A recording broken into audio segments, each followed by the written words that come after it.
dismiss the case for lack of jurisdiction is denied. 1, you live in Taylor. 2, you allegedly committed a crime in Taylor. 3, the complaint was filed here in Taylor and was sworn to here in Taylor. So under that Constitution, you availed yourself of the jurisdiction. You live in Taylor. You enjoy all the protections of the police department, the fire department, garbage services, you name it. You have more than adequate minimum contacts with the jurisdiction. And I find that your motion has no merit and is denied. I don't object to that. As my argument, Article 3, Section 2 of the U.S. Constitution, that's totally irrelevant to when a state's a party. This court doesn't have original jurisdiction, or the U.S. Supreme Court has original jurisdiction on Article 3, Section 2, and Article 3, Section 2 doesn't allow them as reasons to deny or to say that you have jurisdiction. They don't allow it. Sure, Article 3, Section 2. Again, your motion is denied. Article 3, Section 2 of the United States Constitution deals with when one state sues another state. And that's like trash cases like New York versus New Jersey, things like that. But they have original jurisdiction over those cases. This is the state of Michigan versus an individual who lives here in Michigan, and that's you. And so living man, living trust, living Stewie, whatever you want to call yourself, guy, big E, little G, I don't know, whatever, all that good stuff, big M. None of that makes any sense, nor does it make any difference legally. The fact that I have little yellow tassels around the flag over here, that doesn't change anything either. This is the United States. Sure, keep on mumbling. This is the United States. This is Taylor. You live in Taylor. You committed a crime allegedly in Taylor. So the case is going to start here in Taylor. And so that's why I have jurisdiction over you for the reasons stated on the record. And just the obvious, the United States Constitution and Michigan Constitution, I have jurisdiction over this case. So that motion is denied. With regard to bond conditions, your motion to stay or set aside or dismiss the bond conditions is denied. The Michigan court rules, which are set forth by the Michigan Supreme Court, are the ones who specifically state that I can set bond conditions in order to do a couple of things. 1, to make sure that you appear at court. 2, to make sure that there's a difference between the parties or allegations of violence against the parties or between the parties, that I can keep the two parties separated in time. So you need to be not living in the same place as the victim in this matter. Now, at the bond hearing, I'm going to set a bond hearing for the alleged violations of that bond hearing, because one of the things I need to know is who owns the house, like legally owns the house. Because I'm a big proponent of property rights, and that was one of the biggest things that we moved over here and created a constitution, and why property rights, and you can't just take people's property and all that kind of good stuff. So somebody's going to be moving out in the meantime during the trial. I don't know if it's you or if it's a victim. Whoever actually owns, like owns the house. I'm not going to order somebody to move out of their own house and let a victim or alleged victim stay in a house that they don't even own. The victim will move. That's how that's going to work. So if you want to check with the victims and see who actually owns the house. To my knowledge, I believe it is the mother's house, and they are brothers. And the mother is still alive? To my knowledge. Okay. Is she alive? You talking about my sister, Lisa Martin? No, she always takes sense. She owns it. She don't own nothing. Who owns the home? Well, I'll just look up the Wayne County Register of Deeds. Council, just make sure you just do a search in the Wayne County Register of Deeds, find out who owns the home. Well, under adverse, non-adverse possession law, because I've been living there a minimum of 15 years under that state statute. No, you see, again, listen. You just have no law, I literally teach it. So just telling you, you're wrong, because you can't have adverse possession with permission. If you have permissive use of the property, you'll never, ever going to get adverse possession. Adverse or non-adverse, okay? Okay, there is no non-adverse, trust me. I don't remember that one ever being on the bar exam. You know what? Hey, whatever bar exam you want to take, you let me know. I'll study for that one too, and I'll take that one. But to answer your question, let me finish saying, you always want to try to cut. No, because I want to wait till everybody's under oath. I'm just saying, I'm staying at the hearing. I want to know legally who owns the property. Someone's mentioned, no, we can do that too. I'm just saying, but it's always. Oh, we're not ready to do that now today. Justin, it was always my parents' right, house, so to say, and I don't even think they really owned it because the mortgage wasn't paid off, so I don't think really, no one totally A owns it. mortgage is just a They- promise to pay money. It has nothing to do with actual ownership. Ownership and mortgage are two different things. I think actually, all of us at the house are possessors of law. My understanding of law is we're actually possessors. Because the bank really owns, because the mortgage was never paid off, from my understanding, but it was always, so to say, our parents' house, like I said, I don't think they really owned it. Sir, here's what I'm gonna do. I'm just gonna go ahead and sua sponte, look it up in the Wayne County Register of Deeds myself, because it's a matter of public knowledge. And then I'll take judicial notice of the fact who's the owner. Like I said, That's all I gotta do. adverse and adverse possession, MCL So- statute. What we're gonna do is we're gonna have a hearing date. And that hearing date is gonna be on the same date as the jury trial. So in the meantime, I have a right to be there though, because I've been there minimum Didn't say 15 you- years. I By mean, the you state don't have a statute. right to be there, so you don't own the Sure. property. You don't own the property. Under that statute, I You am. don't own the property. So you need to vacate the premises, because that's where the victim lives. I told you no contact with the victim. And that's an unlawful void order because it violates. But it's not, because I just Because said. without any evidence, you can't just say, I can't Okay, be at a so house. listen, sir, I'm gonna tell you one more time.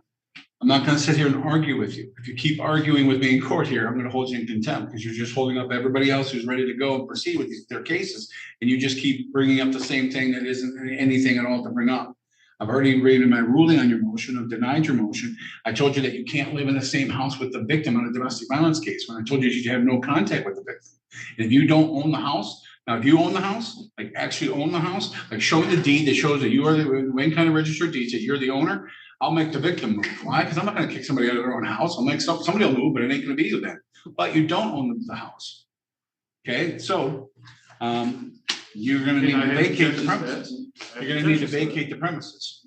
Okay, and I objected, like I said, it's not just a deed whether someone owns it. Under the statute in Michigan, it mentions. First off, what statute? Cite the statute. Okay, I don't have it right in here because I was going to raise, but I'm gonna give you the statute. You already know me. I cite MCLs all, I no problem. So I'm gonna give the MCL statute, but it deals with what's called non-adverse or adverse possession, okay? So you live, Well aware. one of the basic elements, you lived at a house for 15 years, right? Remember, this is my parents' house, right? I've been there 30-something years. When you lived in a house that long, you are considered part owner of these, if, you know, so, and therefore a right to be living at that house. No, So it ain't just whether you have a deed or not, that's, and regardless of the ownership No, issue, yes. no. No, okay. You have a MCL statute, I'm possessory, gonna cite after you. 30 days, if you stay in a premises with permission, after 30 days, you become a de facto month-to-month leaser. And you become a leasee at that point, and you have a lease with the property. That's it, at best. And that means you can stay there and they can evict you, or I can give you a bond order that says you need to vacate the premises. Yes, if That's a someone court order. owns it, maybe, yeah, but. You don't own it. You don't get a possessory interest, but you don't get an ownership interest. There's an No, absolute like I said, difference. no one owns it. because- There's an absolute difference. You're not gonna argue with me. Keep arguing with me and I'm gonna hold you in contempt. Because I'm telling you, you don't own the property. You have a possessory interest at best, because you've been there for 30 days, sure. And they can either evict you or a bond condition can move you out. Either one. Or actually an injunction from the circuit court for if there was a case, they have the power to move you out of there as well. There's 3 different scenarios where you could be moved out of there. One of them is bond condition. Bond condition says no contact with the victim. You don't own the house, get out. In the meantime, get out until the case is done. So if I find or know that you are there, I'm just telling you, I will hold you in contempt of court. I will remind you that contempt of court is a misdemeanor punishable by 90 days in jail and up to $1,000 in fines. And I'm just going to let you make sure that you are aware of that. Again, ask you, would you like any court-appointed attorney to help you in this case? No. Okay. I have just some more to double say checking. now. And Just this double was, like you checking. said, part of my constitutional rights. Just Now, double checking. The order, first of So- all, the bond order violates my due process because you can't tell me to be out of the house, my house I've been living in all my life. It is because it's not your house. You keep saying your house and it's not your house. It's the place that you were allowed to stay by your mom and daddy. But now they're no longer, this is not that situation anymore. The It's statute not that does. situation anymore. So you don't own the house. Let me clarify. You're all grown up now and you don't own the house. And the person and I'm telling you, you need to vacate the premises because the victim lives there. So you're gonna vacate that premises. So your motion to set aside the bond conditions is denied. Because I clearly, you can't understand simple concepts that I'm trying to tell you So I really don't want you to have in a position where you're in the same building with the victim. Because since these allegations are ones of violent nature, I don't want that to happen allegedly to the victim again. So your motion for jurisdiction is denied. Your motion to dismiss or set aside the bond conditions is denied. Let's see what else you got. Motion, copy. You already got a copy of the complaint, so I granted that. There's your copy of the complaint, and plus check your email. Counsel did say she sent you all the paper discovery. We're going to get you a copy of the rest of the discovery as well. And then you had a motion which was basically the same motion as the other two, but just put all together into one. That says motion to dismiss because of lack of you're challenging the standing and challenging the standing of the people to bring the case. Well, the corporation of the state of Michigan is the plaintiff here. Oh, the corporation. Well, under the Michigan Corporations Act, I'm going to allow the standing. Everything's good. And for the reasons already stated for jurisdiction, it pertains to the standing as well. And the people actually have a duty to bring cases when they think that there's probable cause that crimes have been committed. And it is their obligation to bring those to the courts that have jurisdiction, hence this court. And they did that. Motion to state unlawful bond conditions, that's denied for the reasons stated in the other motion that was asked to get rid of the bond conditions. And then the third part of that other motion was get a copy of the complaint, which you already got. So denied, and partially granted, and you already have a copy. So all of your motions are been answered. No, I still have more, but before I get to the other ones, I have. Well, we're done for today, so you're going to be getting the date and time for the jury trial. Your I had motions work that, demands. motions that you filed to dismiss the case and to set aside the bond conditions have been denied. I'm going to get this jury date set, and then I'll hear any other dispositive motions on that date. I'll hear the bond violation hearing on that date. And then if there's going to be a trial, then we'll go ahead and hold the trial on that date. So refusing to hear other demands, I had to dismiss. Sure, I have three motions that you have in front of me. I've made my ruling on three motions. But I'm saying I have more to make right now verbally. I have more based on she has no standing as the prosecutor. That's one of them I have to make. So Okay, if I want to motion. make it- You know what? You just made the motion. I'll rule on the No, motion. but I ain't finished. Motion, No, first it's off, not a motion, it's the demand, Just because it's based on my constitution. demand motion, call tomato. It really doesn't matter. A motion is you're asking the court to do something. We're demanding the court to do something. Ms. Sov, do you work for the Wayne County Prosecutor's Office? I do. Does Wayne County Prosecutor's Office have jurisdiction under the Michigan Constitution and under statutes to prosecute cases that happen and any alleged crimes that happen in the county of Wayne? They do. And you work for, who is your boss? I'm worthy. Kim Worthy. Kim Worthy is the elected Wayne County prosecutor for the county of Wayne. Yes, Judge. All right, motion denied. You didn't She hear has- my argument though. You she can't has go standing. by what- She has standing. She's doing her job. I have not made my argument. Based on my motion. Sure, make your It's argument. okay. Make your Argument is, she has no standing because she does not have a power of attorney with the so-called corporation, state of Michigan or city of Taylor. Since she has no power of attorney that she can show to the court in evidence, she has no standing. Because she can't possibly have a power of attorney because a corporation is a non-living human. So she can't possibly have a power of attorney with the city of Taylor or the state of Michigan, which is the plaintiff here, the real plaintiff. Therefore, she has no standing.